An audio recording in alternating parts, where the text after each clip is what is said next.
So today's project is going to be this really cute little Santa hat. This project we're going to make with Minky, and I know that Minky freaks people out sometimes, and that's why I chose it. So we're going to do a couple of tips on working with Cuddle brand Minky. The only kind of Minky that I like to sell is made by Shannon. It doesn't stretch very much. It quilts really nicely. But it is a little bit of a pain to work with because it leaves all these little like fuzzy bits, right? So I'm going to show you some tips on working with that. I've cut all my pieces based on the size of the pattern. Your kit is going to come with the fabric you need as well as the proper interfacing that goes with this project. The other thing that I did is on the back side of one of my pieces, I took my long ruler and a chalk marking pen, and I marked a 1.5 inch grid all along this. And then I'm gonna quilt this. Okay, so we're just gonna go ahead and quilt this and I'll be right back. So here's some tips for quilting this kind of thing. What we have is the directions in the pattern give you the size that you need for the shape. You cut the stabilizer the size that you need. I'm going to show you some tips for cutting through the Minky. We're going to iron this on the back. Then I quilted a grid to it. I took a chalk marker and I lined out 1.5 inch grid with a chalk marker and then quilted it. Some tips for quilting. Put the Minky side down on the feed dogs. Start in the center and stitch a line. And then go up the other way and down this side. By starting in the middle and not going the same direction as you stitch, it comes out straight at the end. All right. If you were to start on one end and just sew the same direction, it would end up bowing because the way the feed dogs move the fabric. Okay, so that's some tips for quilting. So this is how the quilting looks on the other side. So now I'm using my chalk pen again, and we are going to use the measurements marked in the pattern to make our angle. Okay, I know where those measurements are, so I'm just going to make little lines. Then we're going to use our long ruler to line up the angle that's marked on those shapes. This, we want to make kind of an offset triangle. I like the blue color because it really shows up on this interfacing. So we're just going to mark these two lines. Now I've put my fabric right sides together because I want to make a mirror image here. I'm going to mark both sides of that. If you take some embroidery perfection tape and stick it on the Minky side of your fabric. I know this sounds weird, but just stay with me. We're going to lay this on the Minky side of the fabric.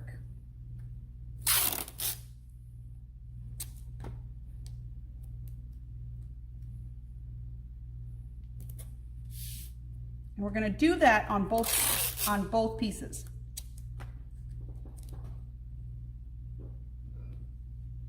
I can see where I marked my line with my chalk pen because it kind of makes an indentation.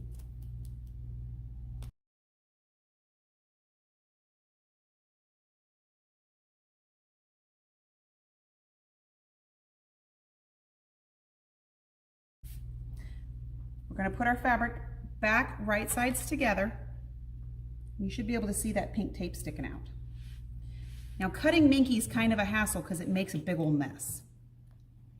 But it's so cute when it's done that it's kind of worth it. So I'm going to line my ruler up on that chalk line that I drew.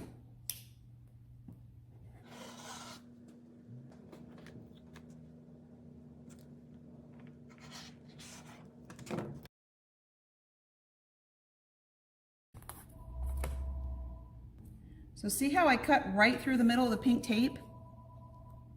So what happens now is when I pull the pink tape off, any of the cut bits that are from the Minky stick to the tape and don't come off on my table.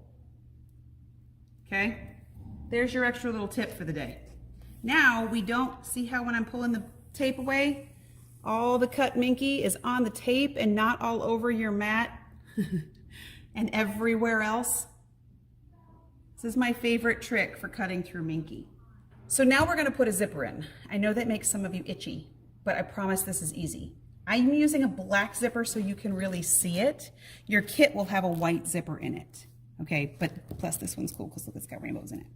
So the way I like to put these zippers in, one is I'm gonna show you some tips on moving the zipper around. I'm gonna use that fusible tape again because the fusible tape keeps everything where you want it to be, okay? So let's go talk about that. So people get really itchy about putting zippers in, and I've already done the other half so you can get a picture of kind of what it's gonna look like. I'm gonna take my 1/4" tape and I'm just gonna lay it along the zipper tape. And you wanna get it as close as you can to the edge of the zipper tape because we are gonna top stitch our fabric. And I want you to see too that we are using fluffy Minky, which also makes people a little nervous. This is not a hard process. I want you to not be afraid of this fuzzy stuff. So we're just gonna press this to get the glue to stick. Okay. Now once the glue is stuck on, pull the paper away. You'll see the glue stick to the tape of the zipper. Pull your tape away like this. If you run it kind of at a 90-degree angle, it'll pull off cleaner. Okay, I'm gonna take the right side of my Minky and I'm gonna match it up with the edge of my tape. Match up the sides of your fabric too so that everything lays where it's supposed to. We're just gonna stick this down. This tape is tacky and repositionable until you iron it. So tack it down so that it sticks so you can make sure everything's flush. Then go and iron it. Because when you iron it, the glue is gonna melt into the fuzzy stuff and it's gonna keep everything where you want it to be, all right? So we've got that stuck down. We're gonna take this over to our machine.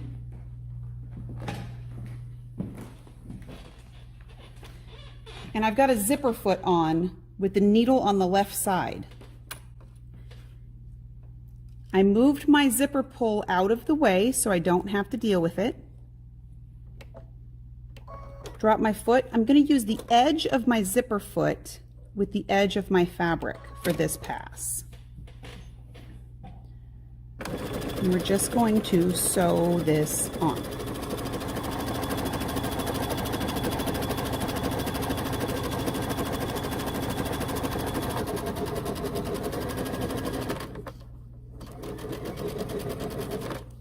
Backstitch it so that you can fuss with it.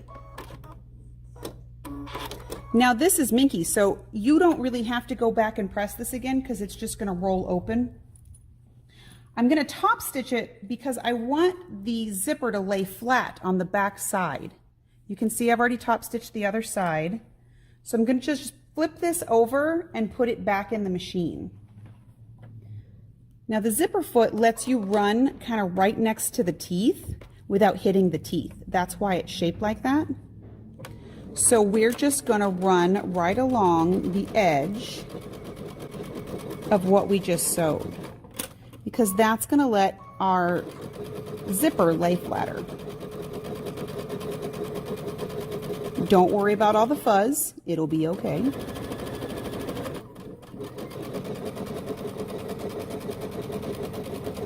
And then we're going to back tack it again. Now I used a black zipper in the demo for a reason, so you could see where the fur was going. If you're worried about the fur getting caught up in your zipper, just take some scissors and trim it away. I'm not that worried about it because look, it'll open and close just fine. Okay?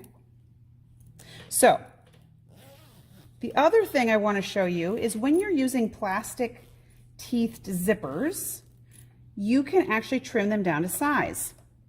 So that I don't lose my zipper pull, I'm simply going to make a zipper stop. And I'm just going to sew right over my teeth. These new zippers that we have look like metal, but they're not. They're plastic, so I can just sew right over them. Okay? So now what I did was I used a piece of zipper tape And now I can't lose my zipper pull. So now we want to lay out our pillow, and we want to make sure that we have our hat going the same direction on either side. So what you should have is a mirror image of the pointy parts of your hat and then the white part in the middle. So we're just going to sew this side to this side and this side to this side. Okay. Pin this before you take it to the machine so that you don't have to worry about everything moving. Again, I put my pins over here and out of the way so that I don't have to worry about them when I'm sewing. I'm going to sew a slightly larger seam allowance here just because Minky takes up a little bit more space. So you don't want to have a really skinny seam allowance when you go to stuff your pillow. So I'm going to do like a 3/8 seam instead of a 1/4 inch seam. Okay. You want to make sure at this point that your zipper pull, if you didn't stop at one end or the other, make sure your zipper is in the middle for this part. Otherwise you won't be able to open it. You're going to take your pillow and you're going to match it up. Just fold it in half, your zipper's on the bottom, and all of the other stuff is matched up. Match these two seams, but fold them the opposite directions so that you don't have all this bulk in one space. Face them away from each other. This is going to do two things. One, it's going to make the seams match up around the sides of your pillow so that they don't, dog ear off, and it's going to make less bulk right there in that seam. Also going to match these corners and this other side seam. If you rolled this side up, roll this side up just so that they have the same direction, and everything will just lay flatter that way.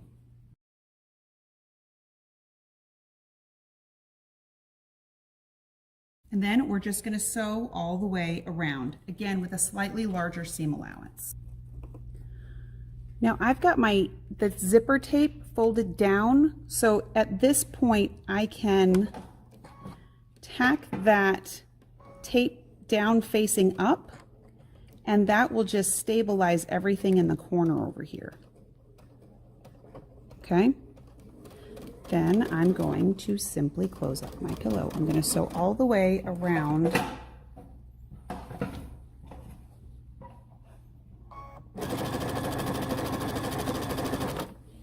Make sure that this is going the direction you want it before you get there.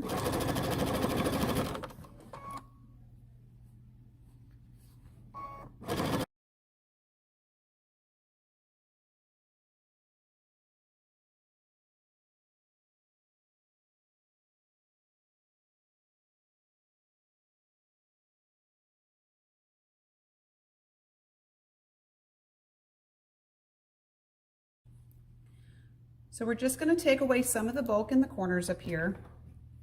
This is fluffy and it's going to get stuffed with a pillow form, so you don't have to worry that much about really sharp corners. This is also a good time to use some pinking shears if you want to get rid of that bulk. I'm not really concerned about it at this point. So I'm going to open my zipper the rest of the way out, pull my pillow form through. I'm going to get rid of the rest of this extra zipper here on both ends. Don't use your good scissors for that. I'm going to use my point turner to poke the top of this pointy hat out, run it down the sides so we poke those sides out.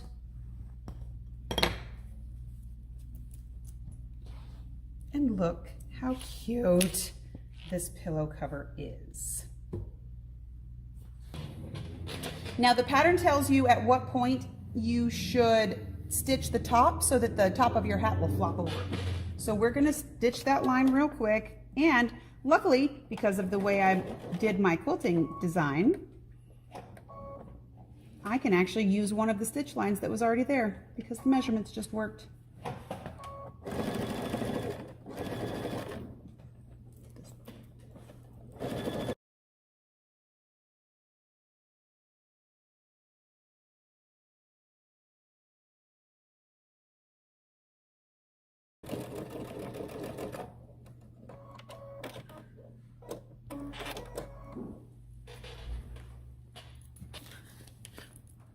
Now we just need to stuff it with our pillow form, zip it shut, and you've got a floppy little Santa hat. Now, I have a pom-pom maker, and your kit is going to come with some white yarn that makes a little pom-pom that you can stitch to the end.